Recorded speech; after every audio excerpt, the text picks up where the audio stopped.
Welcome to episode 2 of the Creator Tools Show, where we talk about the jobs of the future, the people who are inventing them, and the people behind the tools that we all use every single day. I'm super excited to be interviewing Guido Rosso today, the founder and CEO of Rive. And maybe it's co-founder. I don't know, Guido. You can let us know. Yeah, co-founder. That's right. Yeah. Awesome.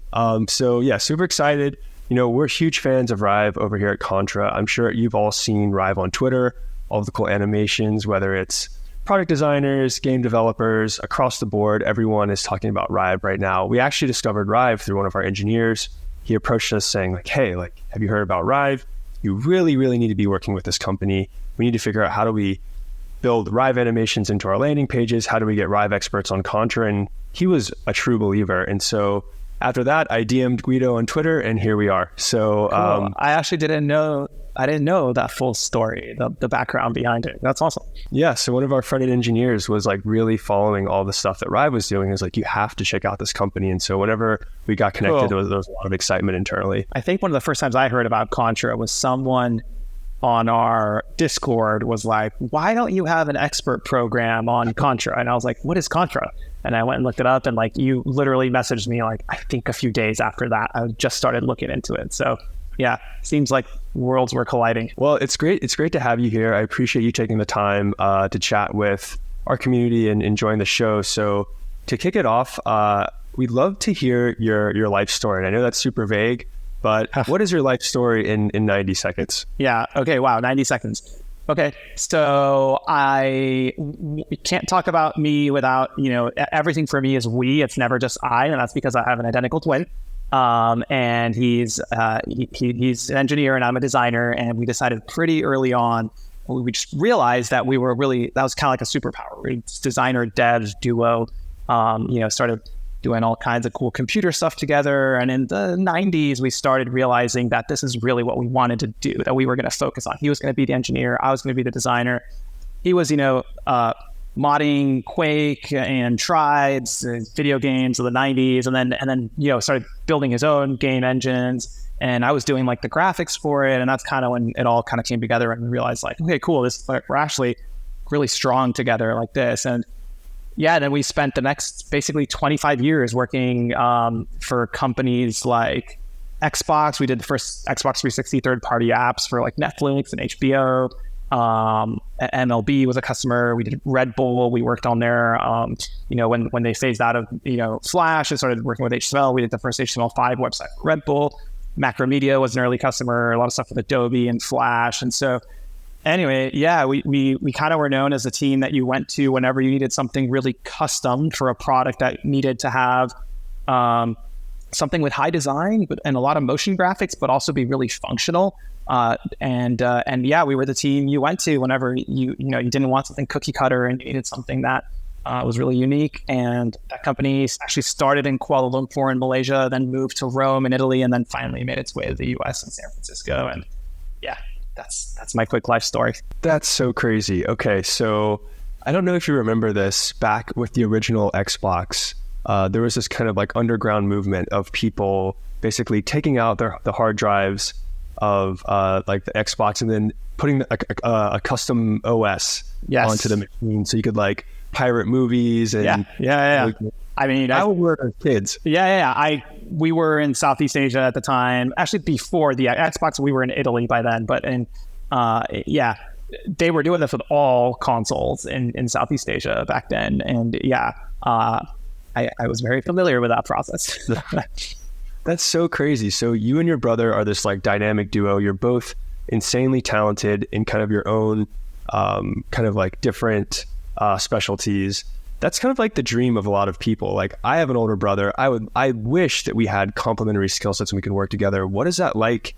And how did you know that you wanted to work together? What was the kind of aha moment there? Yeah. So I think Luigi and I, well, it's funny because you asked me what is it like to be that, but it's what is it like not to be like that? That's always kind of been my life. But to, I think, put some a better answer to your question is I think we were always really into computers, in part thanks to having lived in these countries where it was really easy to get access to hardware and that type of stuff when we were super young. So we were in the 80s and we were already I think we were just like 4 or 5, and our dad had us, coding BASIC on the Commodore 64. So it was something like really early on that just was ingrained into us, this like love of technology and the future. And that just like kind of, I feel like I always knew I was going to do something related to the computers my whole life. I remember having a very clear moment. I think it might have been in middle school or maybe end of elementary school, moving to middle school, where they start making you think about like, what is it that you want to do someday? Like kind of when it clicks in your brain, like, oh, I have to like actually choose something to do here, and or at least start thinking about it. And I remember thinking like, oh, no brainer. It's gonna be computers, and I'm probably gonna be doing something related to design, and Luke's gonna be doing something related to code. By then he was already coding, and I forget what, Pascal and pseudocode, and like it's very low level languages pretty early on. We started very early. Did you grow up in Malaysia? Complicated answer. All over, actually. Middle East and Southeast Asia. So we're Italian. Family's 100% Italian from Rome. Parents moved to London when we were, before we were born. So we were born in London. So we actually have dual citizenship, Italian and British. Luigi's actually already American too. I U.S. citizen. I still need to do mine. And then we lived in Saudi Arabia. We lived in UAE, the United Arab Emirates, Abu Dhabi, and Dubai. We lived in Kuala Lumpur in Malaysia.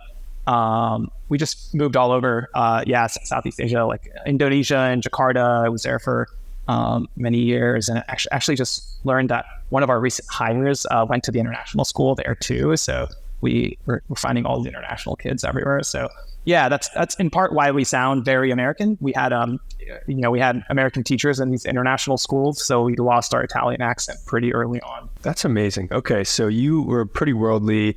Technology was a center of your life growing up. So how did you end up in Palo Alto, where you live today, or just the Bay Area in general? Yeah, so Luigi and I had started that very first company in Malaysia, and then went to while we were still in high school, and we went to college in Rome, and quickly realized that the company stuff we were doing was a lot more interesting than college, and we were way more passionate about it. We were getting some pretty cool projects in Europe, like really early on. This was like maybe 2000, 2001. We were working for like EMI Records and Rive, which is the Italian like international TV, or national TV. Now it's also international. And we were doing really cool projects with them, like exciting stuff, a lot of flash work, obviously. But, wasn't super recognized. Like the effort into that there wasn't that much appreciation for it there. And, we were also crazy young at that point. I think we were still 17. And so like it was, in Italy, it's a little bit more old school. They don't take you as seriously. And they're like, oh, who are these kids? And, we were maybe making like 2,000 euros for like 6 months of work. And it was just like killing ourselves, and then we'd land like one customer in the US, like Red Bull, and they would pay us like, the equivalent of like, what we would spend in 5 years of living in Italy for like a week of work. And they didn't care how old we were or like what we looked like, whether we were wearing suits or not, they just cared about like the quality of the work. And that kind of started, for a long time, we grew up with, international culture. So very, very, Americanized. And so we kind of always wanted to move to the US, but that was what definitely made it, number one, it made it possible, because now we were earning enough that we were like, okay, we can choose to move there if we want to.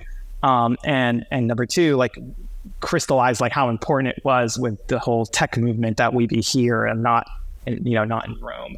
Despite Rome being an awesome place to live as a 17-year-old.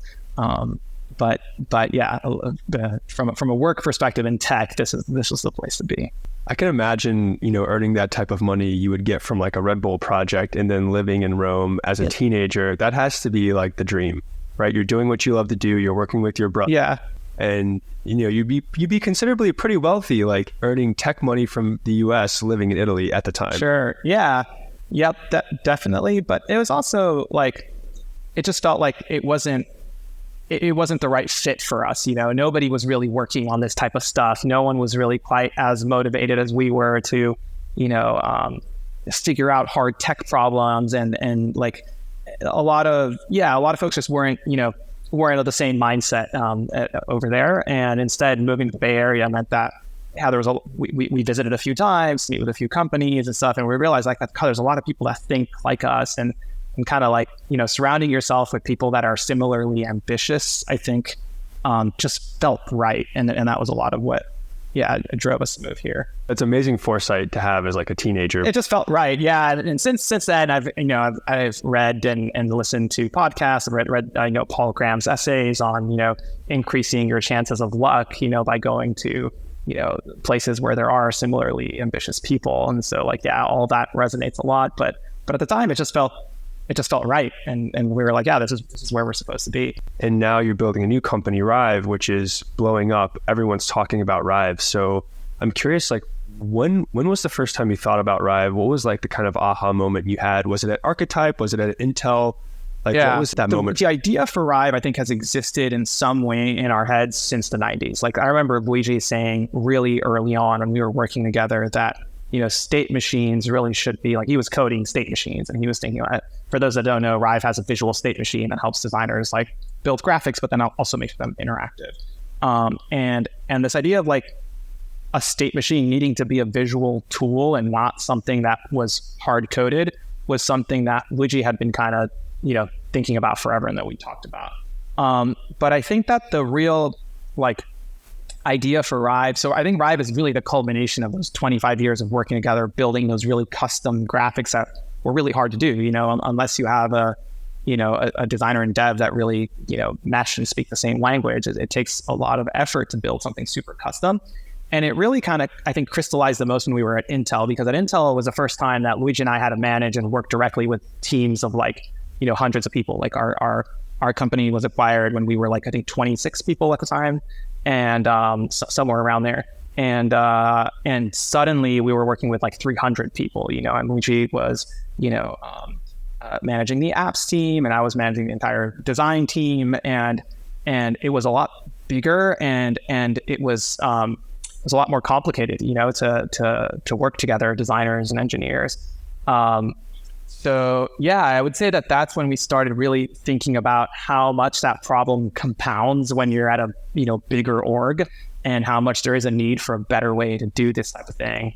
And so shortly after we ended up leaving Intel, we started working on this, in part informed from a short stint we did building games for iOS.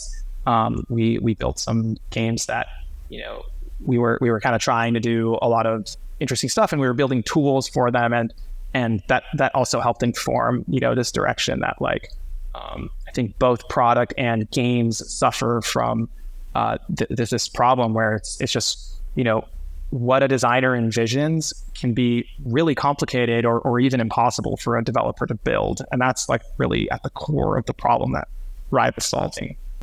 That's amazing. So it sounds like the complexity of big company culture and trying to manage so many different people and still produce an outcome that you were proud of. That was kind of the thing that kind of led you to think hey, there's a gap here. There's clearly something that needs to change.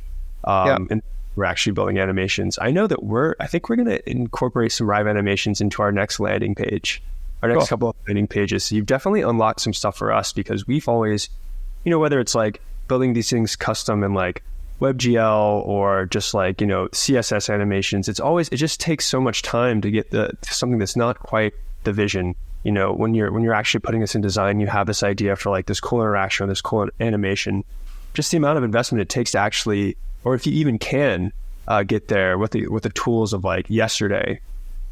I don't know if the juice was always worth the squeeze, and I think you've really opened up a lot of potential. And some of the stuff that I've been seeing Rive creators share on Twitter is crazy. Now there's sounds that's I think the drum kit was the one that was super really, really interesting for me, because I used to play with all these kind of online HTML drum sets that used to exist. You would hit your A key, and that would be the crash, and then your V key would be the kick, because I was a drummer in real life. And so when I was in school, I was so bored, I just want to go on the internet and play with these little drum simulators. And to see that built in Rive that's awesome. Kind of mind blowing. That's actually one of the projects which United did for Microsoft way back when. I think it might have been right when the world was starting to transition out of Flash and HTML5. So not super early in our careers, kind of, I don't know, 2011 timeframe maybe. And we actually built for Microsoft. That was one of the little projects they wanted. It was like this online kind of beat drum machine. And Luigi and I, throughout the years, we built a lot of audio products too. And that's something that, is really near and dear. We're both musicians, and so we're definitely looking at adding a lot more audio features to Rive in the future. But it kind of goes back to that thing of like, we always try to build stuff that was really custom and really, there's no component to build me a, drum machine. There's like, you have some basics like, scroll bars and drop downs and buttons, but if you're going to try to build a drum machine, it's very custom. It just requires a lot of effort. And that's, again, going back to the problem that we're trying to solve here is help designers and devs really build really custom designs. That's so cool. All right. So I know you kind of gave us a background on what Rive is today, but like, what is your elevator pitch? How would you describe Rive and to someone on the street? Yeah. So I think from my standpoint, we are solving the biggest problem in the world for product creators, like designers and devs, like me and Luigi. And it's that what I was saying before, like what designers envision could be really complicated or even impossible for a developer to build. That's at the heart of like what Rive is solving. Even unless you have a identical twin who can kind of bridge the gap between design and development, it's really hard for designers and devs to speak the same language, to kind of build something that is really custom. Like I heard a podcast recently, I forget who it might have been with one of the founders of Linear, and I think he said a lot of things that I really agree with, but one that really stood out was that, this time right now is like the more important than ever to have products. Like if you're building a product, for it to have really great design, app stores, websites, games, they're all super saturated with products these days. And you're not going to get much of a chance to, get noticed or have an impact unless you have a really great design. And so we think, now more than ever, it's important to be able to build something that has an amazing design that makes your app stand out and gives users a really unique experience. And so Rive solves that. It gives you a full pipeline to create a design that is really custom, not cookie cutter, using standard components and all that. You can build build the graphics the way your designer really wants and have the confidence that it's going to work. It's going to run on whatever platform you want to ship it. And that's because we built this like end-to-end pipeline. That's a new type of graphics format, a new type of runtime that runs anywhere. It makes that format available on the web, on apps, on games, game engines, on any kind of custom hardware. We have a new renderer that was 2.5 years in the making that makes it possible for vector graphics to like run performantly anywhere. And the final piece is the editor. So the editor is purpose-built for that format with the runtime, with the renderer. And it ensures that when designers are working in that editor, it's running the same exact engine that is gonna, with the same exact constraints, like design constraints that are gonna be running on the final platform. And so that what you're building and seeing running in the editor is exactly what runs in the final platform. That was a long elevator ride. No. I'm here for it. I feel like that is like, you're speaking my language, because so many times, like I remember you would make these animations in the past and, you would see it in After Effects or whatever it is. And when you actually like export it, you realize like, there's no way that you can like put this anywhere. It's just it's not going to work.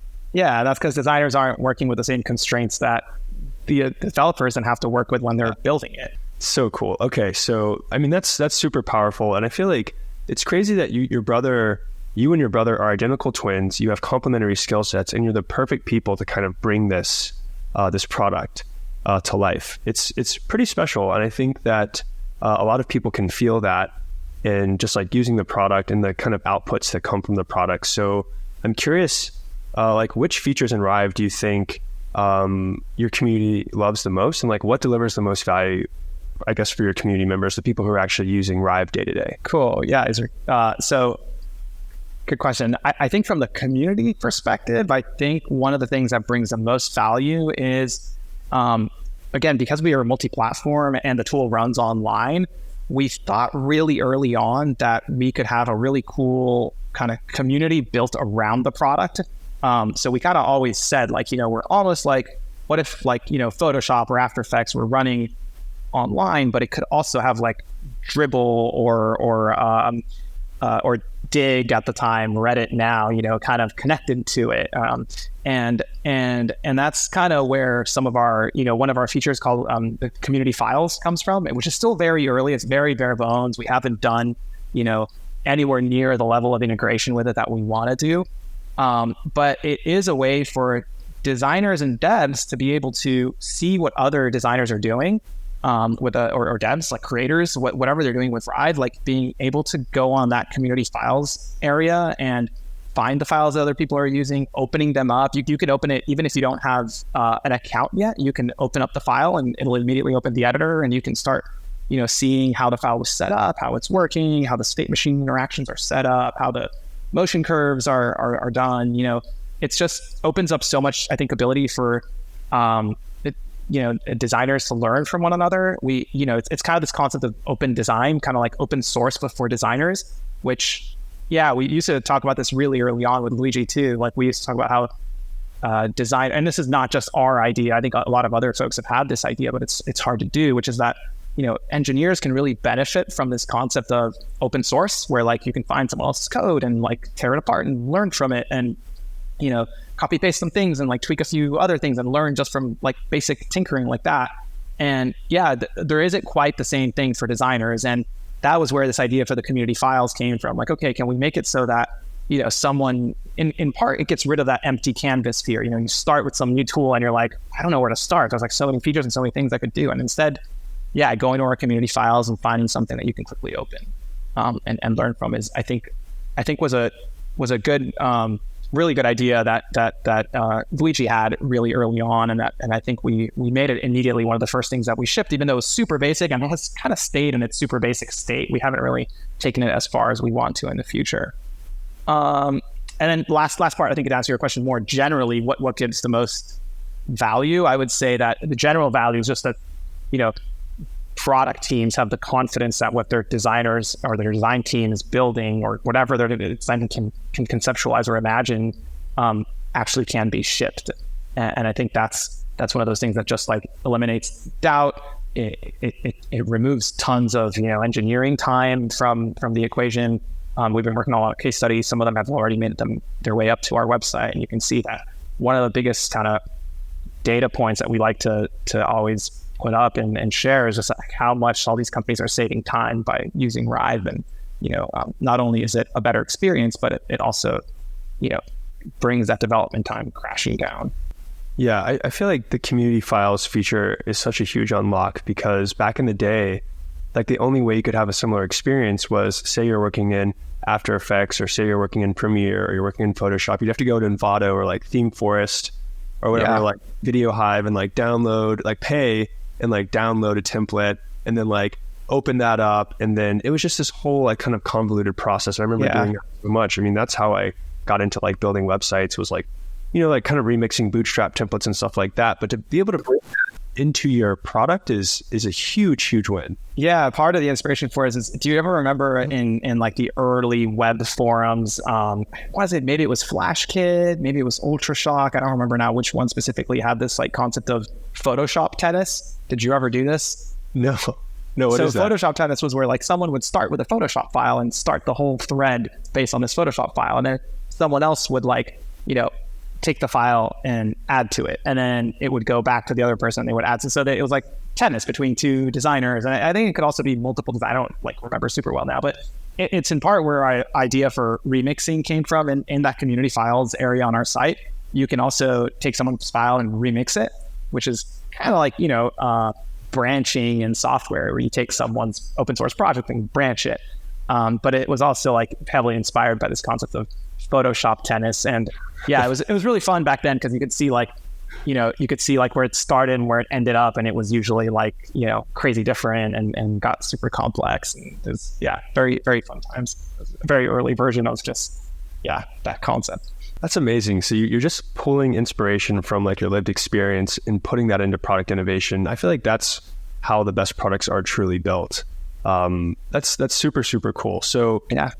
all right. So I guess my next question would be, which features on Rive get used the least, but you'd like to see them get used more? Like, you think these features could be a huge unlock to your users? So one thing that I think we're going to make a lot better because of some new features we have landing this summer, but we have some customers that are building full-blown layouts in Rive. And I think that's something that not everyone, like a lot of folks still think of Rive primarily as an animation tool because, yeah, we built this new format that can change state every frame, which means that animation looks great. And that's a very compelling use case to show off. Also, when you're a new startup and you want to get people excited, like animation is, one of the, easy ways to get people excited about it. But yeah, the thing that a lot of people aren't using Rive for yet, that we're seeing in some of the case studies that we're starting to put online, is like one customer that's using this is Age of Learning. I don't know if you know ABC Mouse. It's like one of the top, if not the top, app for kids in the App Store. And it's this character who's a mouse, who's animated in Rive, and helps kind of ed tech to help kids learn.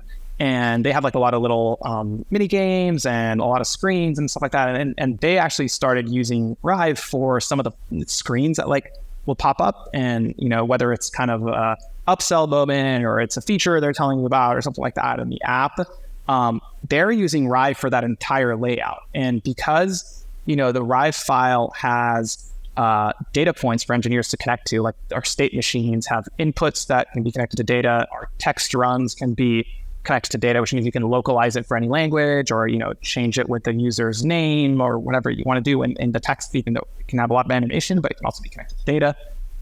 There's other things like events, which are basically like events that can fire in the Rive file and can be connected to code that can tell the app to navigate somewhere or to do something, play a sound, or whatever. You can connect it, anything you have access to, you can connect it to the file. So what they're doing is they're building this full like layout, like say it's an upsell moment and it has upgrade and it's got like some characters on there and it's got a bunch of text and all that. Their designers can build like totally different versions of that same layout.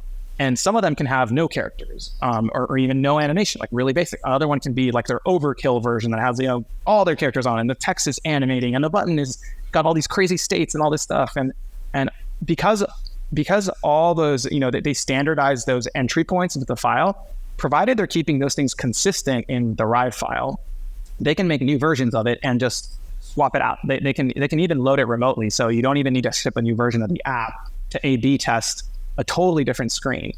And that's unlocked for them the ability to do these experiments like super rapidly, like multiple times in the day you can get hit with like a totally different layout, and they can get data based on that. So I think that's a really interesting use case that I think we're going to see a lot more people use, because we're shipping a new layout feature this summer that will mean that you can kind of think of it a bit like Figma's auto layout or the CSS Flexbox and Grid, but built for runtime, so it actually can ship to any product, and also layered with a ton of animation, so it'll let you do some pretty wild stuff that I think is going to help people unlock, like, wow, I can use this for building all kinds of really interesting new types of layouts. That's crazy. That's so powerful. I think it's a good reaction. Yeah, that is a sleeper feature. So they can, without even updating the app, they can just ship these experiments in. And to your point, like at the point of like an upsell, imagine being able to test like 3 different versions 5 to 6 times a week in a mobile app. That's okay. That just blew my mind. And even if you're not like into the whole A/B testing and all that, just the fact that you can iterate on your product that quickly is, of immense value. I think it just brings the iteration time down so much that you don't have to like design a whole new screen, hand it off to an engineer to come in and like inspect it and like look at what the margins are, the spacing, the new colors, all the stuff that you change, and you have to go and this is the problem with hard-coded design. Hard-coded design requires every iteration to be an immensely long pipeline to get to shipping something. And instead, if you have the graphics format that is intelligent and can be connected to certain points in the code, but then empowers the designers to keep working on it, that means you can ship stuff without having to, rebuild a bunch of code every time. And that's where, I think Rive truly makes a huge difference in the product development cycle. That's absolutely insane. I can't wait to see what you ship this summer. I think this is probably one of our last questions, but like, what's your vision for the future of Rive? And I know it's vague, but we can pretty much take that any direction you want. A few things. One is that, kind of the layout stuff we were just talking about. You'll soon be able to build like full-blown experiences in Rive. So I think that's something we're going to be seeing a lot more of. So these things that are like really hard to do today, like, building an entire, I don't know if you've ever seen those game menus like Assassin's Creed 2 that had like the DNA kind of spinning and all this crazy stuff. Like those are things that like just require like a lot of effort. And like, so we're going to start seeing like really interesting, like, new types of experiences, even also on the web, might make you start questioning like, what does it really mean to be a website? You might start seeing more websites that have like bigger experiences and mini games and audio built into them, that are kind of, you see a bit of that stuff now, but it generally is because a designer and a dev like put a lot of work into it and spent an immense amount of hours to build something completely custom. So that's one thing. Another thing is, I think we'll start seeing, something that we're already seeing is people building design systems with Rive. And I think as more of those features start to form, especially this summer, we'll start seeing people like building design systems in Rive that are actually functional, that can ship, right? So not only are you building like all your buttons, your components for your entire app, your kind of design system with, standardizing the logo and its animation and basically making all these components for an app, but having it be where the file that you're working on, the editor, is actually the file that ships. And you can, like with our state machine, for example, I think there's a video coming out soon and we're going to be sharing on Twitter, that our team put together, that shows like building buttons that have, the state machine inputs are tied to data, where you can control like how rounded the corners are or how much spacing padding they have. So that on iOS, you can make it look, native to iOS, and on Android, you can make it native to Android, but then you can also skin it and do all kinds of custom stuff with it. So yeah, I think that's something that I think as part of the future vision of Rive, to summarize it, is that the format and the runtime are so small and so flexible that you'll be able to use them to build parts of a much bigger experience. Like you can just build the design system or some animated components, or you'll be able to build a whole new type of experience in Rive. And we're seeing some vehicle companies do that already, where they're building their entire dashboards with Rive. Again, things that are really typically complicated. Like there's no component system to go and build a vehicle dashboard. All that stuff is very custom and typically takes like years and years and years. The development cycle for vehicles is crazy long. And yeah, we see that already with a lot of vehicle customers we're working with, which can't share yet. The second we can, you'll see them plastered on our homepage. But they're seeing, their ability to iterate and ship things to a vehicle come crashing down. Suddenly, instead of years, they're doing it in a matter of days. That's okay. This is really, really like the wheels are turning. I almost imagine having like a design system in Rive that then just makes your interfaces just so much more interactive, so much more dense. Like it's just a whole different feel when you have this type of creation. It also, I think, from purely like a brand ownership person, you can own who you are as a product and as a design so much more, when you empower your designers to truly, be design driven. The product becomes truly design driven at that point. I feel like that's definitely like there's a very clear like feeling of design advocacy from you specifically, and I can see why you're leading Rive in this direction, and it's really, really inspiring to see. And I know you mentioned like kind of like the linear CEO talking about kind of his philosophy around it. But I feel like you should share more of your philosophy as well as you continue to like ship these features out, because you truly are empowering designers to, I mean, this is past just like what was capable with just like, a really good designer, a really good engineer, to your point. Like this is kind of what's coming next. And it's pretty cool to see. Like, it's almost like, how do you bring the complexity of a game into your everyday interface? Yeah, that's very much, some of the thinking behind, some of the inspiration behind it is like, what if your graphics were more game engine like?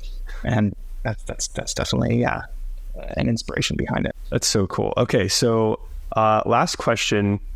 Actually, maybe we'll see. So what's more important, a tools community or the tech behind it, in your opinion?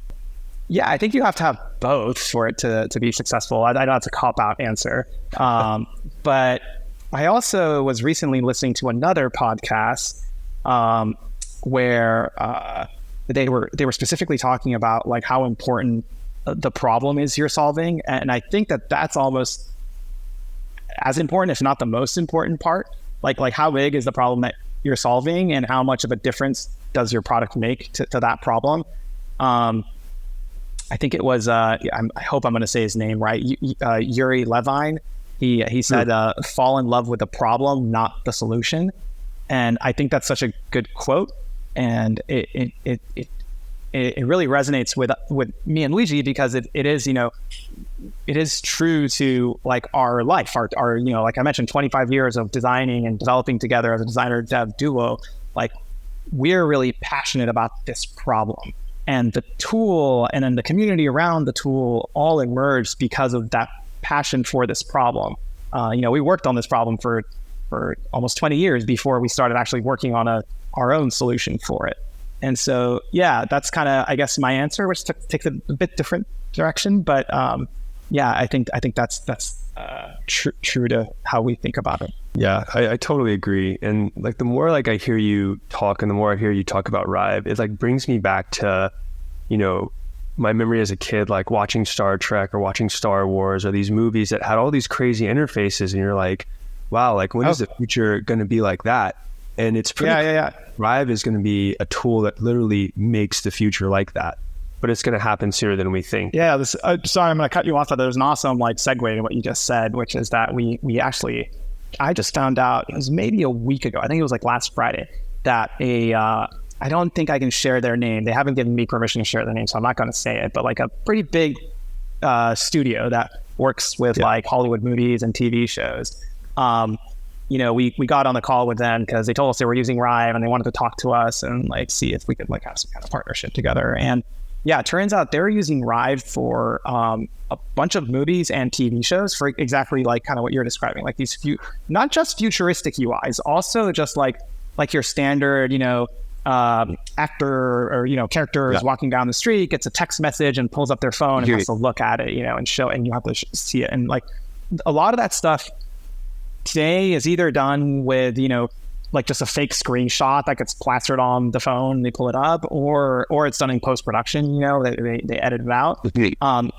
And we found out this company specifically is building those screens with Rive and making them interactive with Rive. So they're like fully functional little, UIs that'll pop up either on the phone or on a vehicle or some futuristic kind of vehicle or something like that. And then the really interesting part is that they're actually building, because Rive, again, it's all like, it's a runtime tool, so you can connect code to any of it. They're building their own tools to control the Rive graphics. So, for example, they don't want to have an actor accidentally push the wrong button on the Rive file, and then it screws up the entire shot. Director's upset, actor's upset, everyone's upset. And so what they do instead is that the Rive file is live and interactive and real time on like their device that they might be interacting with. But there's actually someone remotely controlling the Rive state machine, and they're watching the actor perform, and they're pressing like, okay, now pop up the button, now type this, information in, and so that's I thought that was a really interesting use case that goes to show, like, number one, it's really interesting because from like kind of the business side, they were describing like how powerful it is for them to sell that to studios, to movies and TV shows, because now that gets rid of like a whole lot of post-production work they have to do if they can shoot it directly in the camera and like, the shot all happens there without having to do post-production on it. Means that, from a business standpoint, it makes a lot more sense, but it also looks really good. It's really convincing. And it just lets them do some really cool stuff. Final thing I'll say about that is that they're also telling me about like how with vehicles, they have this tool that like actually connects to the vehicle's like live telemetry. And then they pipe that into the Rive graphics so that while the vehicle is moving, it's like getting the speed and whatever the driver's doing, and it's like live updating the Rive graphic, which might be some like super futuristic dashboard or something. So anyway, that's been yeah, that's been one of the most surprising use cases that I was genuinely like blown away that they're already doing that, and they're shooting movies and TV shows with it right now. So yeah, I'll have to find out what they are, and hopefully in the future I can tell you, go watch that, because that's Rive. What did you imagine these use cases when you were first building Rive? Did you think it was going to be game engines, websites, movie studios, car companies? We definitely thought about it. So, and this is a little, bittersweet, but we met with Mark Colleran many years ago in San Francisco at our agency at Archetype that I mentioned. He sadly passed away just this week, I think, a few days ago. And he was one of the original, I think he might have even coined the term FUI, futuristic user interface, fantasy user interface. I forget. There's a lot of different definitions for the acronym FUI. Basically, I always thought of it as futuristic user interface. And he was a legend. He did, I want to say like The Island and Minority Report and a lot of these big movies that had like super futuristic graphics. He was like one of the, original people to like really do that stuff. And so we met with him, in, I don't know, mid to late 2000s. And yeah, we always like talked together about like, wouldn't it be so great if that wasn't just an After Effects video, if it was something you could actually interact with and it was real. And, why don't our real, UIs look like that? Why can't a calculator be super futuristic or anyway, we always talked about that stuff and had a great time. And so that definitely was something we had thought about. And I was super bummed to, read that.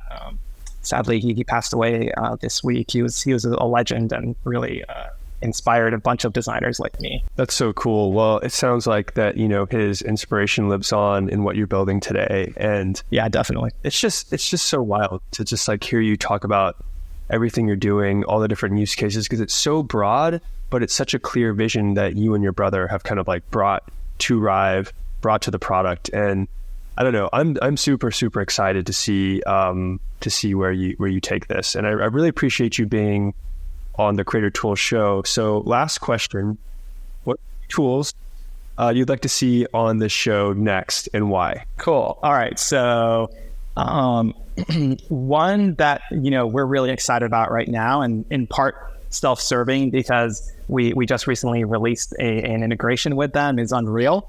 I think Unreal is just, Epic Games, Unreal Engine. They're doing some really cool stuff with not just games, which games are incredible what they do, but they're doing stuff with vehicles like HMI clusters. They have a whole product built around that. They have motion graphics with their, I forget the name. I think it's like Project Avalanche. I don't know if it has a technical official name yet, but they've been showing that stuff at GDC and at different venues, which is kind of like their version of After Effects, but all kind of real time with lots of 3D and motion graphics and all that. And so yeah, those are really exciting and kind of make you think about like, where is that whole world where game engines and design tools, kind of start blending. And we definitely feels like we're on a very similar kind of path and mindset to those teams. So yeah, really, really excited about them. And I think they'd be, if you can get someone from the Unreal Engine team, I think that'd be awesome. The other ones that come to mind are, well, you already mentioned Framer, and I think Framer is, we love the Framer team. We use it for our website. I think it's a great tool. It empowers our team to be able to, quickly ship, new versions of our website without having to really involve our dev team that is, really low level and focused on building our core product rather than building the website. So I think that team is awesome. And I think, if you haven't already chatted to them, you should definitely chat with the Framer team. And then I think you said 3, right? So I'm going to combine, I think the last one. I think it's a combo of Shopify and Notion. And that's because they're both using Rive in some really innovative ways. And I can't share everything yet. But yeah, if you go check out both of their websites, you'll find a lot of Rive content and a lot more to come, which I think is really exciting. I love it. There's so many good teasers in today's show where you're like, well, we're doing this big project, but we can't say when. I can't wait till the day where you can just say all these cool things that you're working on I think it's going to come soon. And I think that Rive is going to absolutely continue to explode. And I'm really grateful to be able to have interviewed you and met you this early in the journey, because I know you're really just getting started. So yeah, thanks, Ben. It definitely feels like, takes a long time to build this type of tool, but it does feel like we're just at an inflection point. And yeah, you're right. We're at that spot where all these cool things are happening. We can't quite talk about them yet, but it's definitely a very exciting time. Well, the best is definitely yet to come. Guido, thank you so much for coming on today. And yeah, we'll see you next time on the Greater Tools Show. Chat soon. Thanks for having me, Ben.